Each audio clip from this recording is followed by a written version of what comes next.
اعوذ باللہ من الشیطان الرجیم بسم اللہ الرحمن الرحیم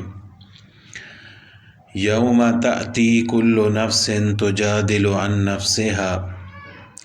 جس دن آئے گا ہر شخص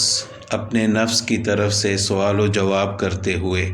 اپنے نفس کی طرفداری کرتے ہوئے، وتوفی کل نفس ما عملت، اور ہر شخص کو اس کے اعمال کا پورا بدلہ دیا جائے گا، وَهُمْ لَا يُظْلَمُونَ، اور ان کے ساتھ ظلم نہیں کیا جائے گا۔ پچھلے سبق میں اللہ تعالیٰ نے یہ بیان فرمایا تھا کہ جو شخص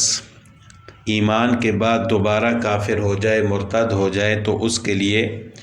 اللہ تعالیٰ کا اس پر غضب بھی ہوگا اور اس کے لیے بڑا عذاب ہوگا۔ لیکن اگر دوبارہ ایمان لے آتا ہے تو پھر اللہ تعالیٰ غفور اور رحیم ہے، یعنی اس کے پہلے گناہوں کو معاف فرما دیں گے۔ اور یہ اللہ تعالیٰ کی بخشش اور رحمت اس دن ہوگی کہ جس دن ہر شخص اپنی طرف سے طرفداری کرے گا، یعنی ہر شخص کو اپنی فکر ہوگی، کسی دوسرے کی فکر نہیں ہوگی۔ ہر شخص یہ چاہے گا کہ میں کسی طریقے سے کامیاب ہو جاؤں اور حساب کتاب میں پورا اتروں۔ وَتُوَفَّى كُلُّ نَفْسٍ مَا عَمِلَتْ، اور جس شخص نے دنیا میں جو بھی عمل کیا ہے اللہ تعالیٰ اس کو پورا بدلہ عطا فرمائیں گے اور کسی کے ساتھ ظلم نہیں کیا جائے گا۔ یعنی ایسا نہیں ہوگا کہ کسی کی نیکیوں کو کم کر دیا جائے،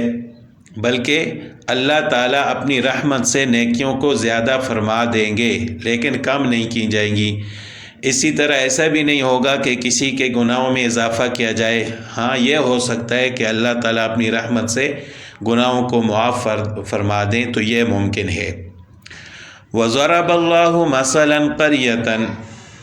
اور اللہ تعالیٰ نے ایک بستی کی مثال بیان فرمائی ہے، كَانَتْ آمِنَةً مُطْمَئِنَّةً، جو چین اور امن سے چلی آتی تھی، یعنی سکون اور اطمینان کے ساتھ وہ لوگ زندگی گزار رہے تھے۔ یأتیہا رزقہا رغداً، ان کے پاس ان کا رزق فراغت کے ساتھ، یعنی وسیع رزق ان کو ملتا تھا، من کل مکان، ہر طرف سے ان کے پاس وسیع رزق آتا تھا۔ فکفرت بانعم اللہ، پھر انہوں نے اللہ کی نعمتوں کی ناشکری کی۔ فاذاقها اللہ لباس الجوع، پھر چکھایا اللہ تعالیٰ نے ان کو بھوک کا لباس، والخوف، اور خوف کا لباس، بما كانوا یصنعون، ان کے برے اعمال کی وجہ سے۔ بعض مفسرین فرماتے ہیں کہ یہ کسی بستی کی مثال ہے، یعنی کوئی خاص بستی نہیں ہے بلکہ اللہ تعالیٰ نے مثال کے طور پر ایک بستی بیان فرما دی۔ اور بعض مفسرین فرماتے ہیں کہ یہ مکہ مکرمہ کا واقعہ ہے کہ 7 سال تک شدید قحط میں یہ لوگ مبتلا ہوئے۔ پہلے تو اللہ تعالیٰ نے بڑی وسعت ان پر کی تھی، فراخی تھی، ہر طرف سے ان کے پاس ان کا رزق آتا تھا، اطمینان تھا، سکون تھا۔ پھر جب انہوں نے اللہ تعالیٰ کی نعمتوں کی ناشکری کی، کفر کیا، تو اللہ تعالیٰ نے ان پر قحط سالی اور بھوک کو مسلط فرما دیا، اور 7 سال تک ایسا شدید قحط آیا کہ یہ لوگ مردار جانور، کتے اور غلاظتیں کھانے پر مجبور ہو گئے، اور مسلمانوں کا خوف ان پر مسلط ہو گیا۔ پھر مکہ کے سرداروں نے رسول اللہ صلی اللہ علیہ وسلم سے عرض کیا کہ کفر اور نافرمانی کے قصوروار تو مرد ہیں، عورتیں، بچے تو بے قصور ہیں، ان کو اللہ تعالیٰ نے کیوں قحط سالی میں مبتلا کر دیا؟ تو اس پر رسول اللہ صلی اللہ علیہ وسلم نے ان کے لیے مدینہ طیبہ سے کھانے وغیرہ کا سامان بھجوا دیا۔ اور تفسیر قرطبی میں آتا ہے کہ ابو سفیان، جو کہ اس وقت ایمان نہیں لاتے، کفر کی حالت میں تھے، رسول اللہ صلی اللہ علیہ وسلم سے انہوں نے درخواست کی کہ آپ صلی اللہ علیہ وسلم تو صلہ رحمی اور عفو درگزر کی تعلیم دیتے ہیں، یہ آپ صلی اللہ علیہ وسلم کی قوم ہلاک ہو رہی ہے، اللہ تعالیٰ سے دعا کیجئے کہ یہ قحط سالی دور فرما دیں۔ اس پر رسول اللہ صلی اللہ علیہ وسلم نے دعا فرمائی اور وہ قحط سالی ختم ہو گئی۔ اور یہاں پر اللہ تعالیٰ نے لباس خوف اور بھوک کے لیے لباس کا لفظ استعمال فرمایا کہ اللہ تعالیٰ نے ان کو بھوک اور خوف کا لباس کا مزہ چکھایا۔ حالانکہ لباس ایسی چیز نہیں ہے جس کو چکھا جائے، تو یہ اصل میں اس وجہ سے لباس کے ساتھ تشبیہ دی ہے کہ لباس ہر وقت انسان کے جسم پر ہوتا ہے۔ جس طرح انسان کے جسم کے لیے لباس لازم ہے، تو اسی طرح ان لوگوں کے لیے بھوک اور خوف لازم ہو گیا۔ یعنی ہر وقت جس طرح انسان کے جسم پر لباس ہوتا ہے تو ان پر ہر وقت بھوک اور خوف طاری ہو گیا، اور ہمیشہ ہر وقت وہ بھوک اور خوف کی حالت میں رہتے تھے۔ ان کے پاس سب کچھ ہوتا تھا کھانے کے لیے، ان کا پیٹ بھرا ہوتا تھا، لیکن پھر بھی وہ یہی کہتے تھے کہ ہمارے پاس کچھ نہیں ہے، ہم نادار ہیں، غریب ہیں، ہمارے پاس کھانے کے لیے کچھ نہیں ہے۔ اور ہر وقت ان پر خوف طاری ہوتا تھا کہ کسی وقت مسلمان ہم پر حملہ کر کے ہمیں ختم کر سکتے ہیں۔ تو یعنی ایک بڑا عذاب تو آخرت میں آئے گا ہی آئے گا، دنیا میں بھی اللہ تعالیٰ اپنی نعمتوں کی ناشکری کرنے والوں کو ایسا عذاب عطا فرماتے ہیں کہ ان پر بھوک اور خوف طاری ہو جاتی ہے۔ تو ہم آج بھی دنیا میں دیکھتے ہیں کہ اللہ تعالیٰ بعض لوگوں پر بھوک اور خوف طاری فرما دیتے ہیں۔ یعنی دیکھیں کہ جس طرح دہشت گردی اتنی عام ہو گئی کہ ہر انسان ڈر رہا ہے، کسی وقت بھی کچھ ہو سکتا ہے، ہر انسان کے دل میں ایک خوف ہے، تو یہ اللہ تعالیٰ کی نعمتوں کی ناشکری کی وجہ سے ہے۔ اسی طرح بعض لوگ اچھے کھاتے پیتے ہوتے ہیں، سب کچھ ان کے پاس ہوتا ہے، لیکن پھر بھی وہ یہ سمجھتے ہیں کہ ہمارے پاس کچھ بھی نہیں ہے، اور ان کی حالت ایسی ہوتی ہے کہ جیسے بالکل کوئی مجبور اور نادار آدمی ہو۔ تو بہرحال اللہ تعالیٰ نے اگر کسی کو نعمتیں دی ہیں تو ان کا شکر ادا کرنا چاہیے اور نعمتوں سے فائدہ اٹھانا چاہیے۔ تو اللہ تعالیٰ اپنی نعمتوں کی ناشکری کرنے والوں کو دنیا میں بھی عذاب دیتے ہیں اور آخرت میں بھی۔ وَلَقَدْ جَاءَهُمْ رَسُولٌ مِّنْهُمْ، اور ان کے پاس آیا ہے رسول انہی میں سے، فَكَذَّبُوهُ، پھر انہوں نے اس کو جھٹلایا، فَأَخَذَهُمُ الْعَذَابُ وَهُمْ ظَالِمُونَ، پھر پکڑا ان کو عذاب نے اور وہ لوگ تھے ظالم، یعنی گناہگار تھے۔ فَكُلُوا مِمَّا رَزَقَكُمُ اللَّهُ حَلَالًا طَيِّبًا، سو کھاؤ اس پاک رزق اور حلال رزق میں سے جو اللہ تعالیٰ نے آپ کو دیا ہے۔ وَاشْكُرُوا نِعْمَتَ اللَّهِ، اور اللہ کی نعمتوں کا شکر ادا کرو، ان کنتم ایاہ تعبدون، اگر تم اسی کی عبادت کرتے ہو۔ یعنی اگر اللہ تعالیٰ نے رزق دیا ہے حلال اور پاک، تو پھر اپنے اوپر ظلم مت کرو کہ آپ کے پاس رزق ہے کھانے کے لیے لیکن پھر بھی بھوکے رہو، آپ کے پاس اچھا لباس ہے پہننے کے لیے لیکن پھر بھی ٹوٹا پھوٹا لباس پہنو۔ آپ کو جب اللہ تعالیٰ نے نعمتیں دی ہیں تو اللہ کی نعمتوں کو استعمال کرو۔ ہاں یہ ہے کہ ان نعمتوں کو استعمال کر کے تکبر نہ کرو،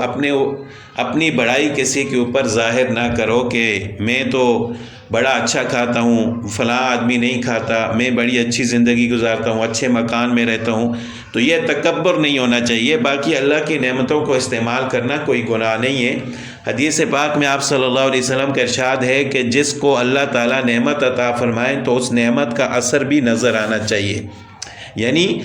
اس کو اچھا لباس پہننا چاہیے، اچھا رہن سہن رکھنا چاہیے، اچھی سواری رکھے، اچھا کھانا کھائے اگر اللہ تعالیٰ نے اس کو نعمتیں دی ہیں۔ تو یہاں پر بھی اللہ تعالیٰ نے فرمایا کہ اللہ کے دیے ہوئے حلال اور پاک رزق میں سے کھاؤ اور اس کی نعمتوں کا شکر ادا کرو اگر تم اس کی عبادت کرتے ہو۔ انما حرم علیکم المیتۃ، اللہ تعالیٰ نے حرام کیا ہے تم پر مردار، یعنی ایک تو بعض جانور تو ایسے ہیں کہ جن کا گوشت کھانا جائز ہی نہیں ہے،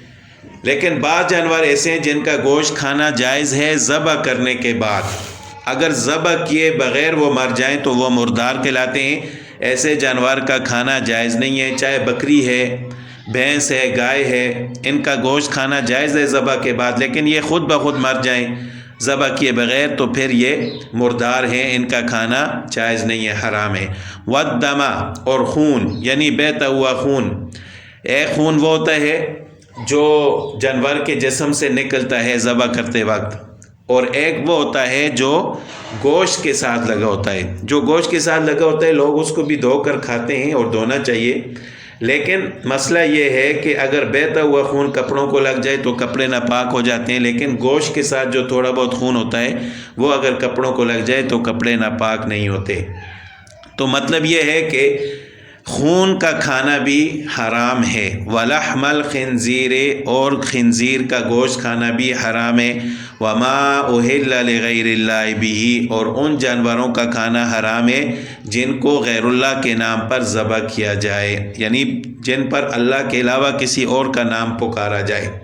تو کفار اللہ کے علاوہ بتوں کے نام پر جانوروں کو نامزد کرتے تھے کہ یہ فلاں کے نام پر، یہ فلاں کے نام پر۔ تو اگرچہ ایسے جانور کو ذبح کیا گیا ہو، سنت کے مطابق ذبح کیا گیا ہو، لیکن پھر بھی اس کا کھانا جائز نہیں ہے۔ فَمَنِ اسْتُرَّ غَيْرَ بَاغٍ وَلَا عَادٍ پس جو کوئی مجبور ہو جائے بغیر سرکشی اور زیادتی کے، یعنی ایک آدمی ہے کہ اس کو اتنی بھوک لگی ہے اور اس کو پتہ ہے کہ اگر میں نہیں کھاؤں گا تو مر جاؤں گا، تو پھر بحالت مجبوری ان حرام چیزوں میں سے اتنا کھا سکتا ہے کہ اس کی جان بچ جائے۔ غیر باغن کا مطلب یہ ہے کہ مزے کے لیے نہ کھائے بلکہ مجبوری کے لیے، ولا عادن اور زیادتی نہ کرے، یعنی اتنا کھائے کہ اس کی جان بچ جائے، پیٹ بھر کر نہ کھائے۔ فإن اللہ غفور الرحیم تو بے شک اللہ تعالیٰ بخشنے والے ہیں، رحم کرنے والے ہیں۔ یعنی بحالت مجبوری اگر وہ کھائے گا تو اللہ تعالیٰ جانتے ہیں اس کی حالت کو، تھوڑا بہت اگر وہ مجبوری کی وجہ سے کھاتے ہیں تو اللہ تعالیٰ اس کو یہ معاف فرما دیں گے۔ اب سوال یہ پیدا ہوتا ہے کہ یہاں پر حرام چیزیں صرف 4 بیان کی گئی ہیں، مردار، خون، خنزیر گوشت اور وہ جانور جو غیر اللہ کے نام پر پکارے جائیں، جن پر اللہ کے علاوہ کسی اور کا نام پکارا جائے۔ حالانکہ قرآن و سنت میں حرام چیزیں بہت زیادہ ہیں، اور سورہ انعام میں بھی اللہ تعالیٰ نے تفصیل سے بیان فرمایا ہے۔ تو اس کا جواب یہ ہے کہ یہاں بتلانے کا مقصد یہ ہے کہ وہ چیزیں جو یہودیوں نے اپنے اوپر خود حرام کی تھیں، یعنی بہت ساری حلال چیزوں کو انہوں نے اپنے اوپر حرام کر دیا تھا۔ بہت سارے جانور انہوں نے جانوروں کے نام پر چھوڑے ہوتے تھے، نہ ان کا دودھ پیتے تھے، نہ ان کو ذبح کر کے گوشت کھاتے تھے، نہ ان پر وزن لاتے تھے۔ تو ایسی چیزیں جو اللہ کی طرف سے حلال تھیں لیکن انہوں نے اپنے اوپر حرام کی تھیں، تو اللہ تعالیٰ نے فرمایا کہ جن چیزوں کو آپ نے اپنے اوپر خود حرام کیا ہے ان میں سے یہ چیزیں صرف حرام ہیں، باقی حلال ہیں۔ تو مطلب یہ ہے کہ اس کے علاوہ بھی اور حرام چیزیں اور بھی ہیں، لیکن یہاں مقصد یہ بتانا کہ یہودیوں نے اپنے اوپر جو چیزیں حرام کی تھیں ان میں سے یہ 4 حرام ہیں، باقی سب حلال ہیں، تو لہٰذا ان کو انہی سے بچنا چاہیے۔ وَلَا تَقُولُوا لِمَا تَصِفُ أَلْسِنَتُكُمُ الْكَذِبَ اور مت کہو وہ جو آپ کی زبانوں نے جھوٹ بنا لیا ہے، ھذا حلال و ھذا حرام کہ یہ حلال اور یہ حرام ہے، یعنی اپنی طرف سے کسی حلال کو حرام نہ بناؤ اور حرام کو حلال نہ بناؤ۔ لِتَفْتَرُوا عَلَى اللَّهِ الْكَذِبَ کہ اللہ پر جھوٹ باندھو۔ إِنَّ الَّذِينَ يَفْتَرُونَ عَلَى اللَّهِ الْكَذِبَ لَا يُفْلِحُونَ بے شک جو لوگ اللہ پر جھوٹ باندھتے ہیں وہ فلاح نہیں پاتے۔ متاع قلیل یہ تھوڑا سا نفع ہے، وَلَهُمْ عَذَابٌ أَلِيمٌ پھر ان کے لیے دردناک عذاب ہے۔ یعنی دنیا میں اگر اللہ کی نہیں مانیں گے، اپنی طرف سے چیزوں کو حلال اور حرام کریں گے تو دنیا کا تھوڑا سا نفع ہے وہ حاصل کر لیں گے، لیکن پھر آخرت میں دردناک عذاب کے مستحق ہوں گے۔ وَعَلَى الَّذِينَ هَادُوا حَرَّمْنَا مَا قَصَصْنَا عَلَيْكَ مِن قَبْلُ اور جو لوگ یہودی ہیں ان پر ہم نے حرام کیے کچھ چیزیں جن کا ذکر پہلے گزر چکا ہے، جو آپ کو پہلے ہم سنا چکے ہیں۔ وما ظلمناہم اور ہم نے ان پر ظلم نہیں کیا، ولکن کانوا انفسہم یظلمون بلکہ انہوں نے اپنی جانوں پر خود ظلم کیا۔ ثم ان ربک للذین عملوا السوء پھر آپ کا رب ان لوگوں کے لیے یا ان پر جنہوں نے برے اعمال کیے، بجہالت نادانی کی وجہ سے، ثم تابوا پھر انہوں نے توبہ کی، من بعد ذلک اس کے بعد، واصلحوا اور اپنے عمل کو درست کیا، اپنی اصلاح کی، ان ربک من بعدها تو بے شک آپ کا رب اس کے بعد لغفور الرحیم بخشنے والا ہے، مہربان ہے۔ یعنی اگر کسی نے غلطی سے کوئی گناہ کر دیا جہالت اور نادانی کی وجہ سے، پھر اس کو احساس ہو گیا کہ میں نے غلط کام کیا ہے، اس نے توبہ کی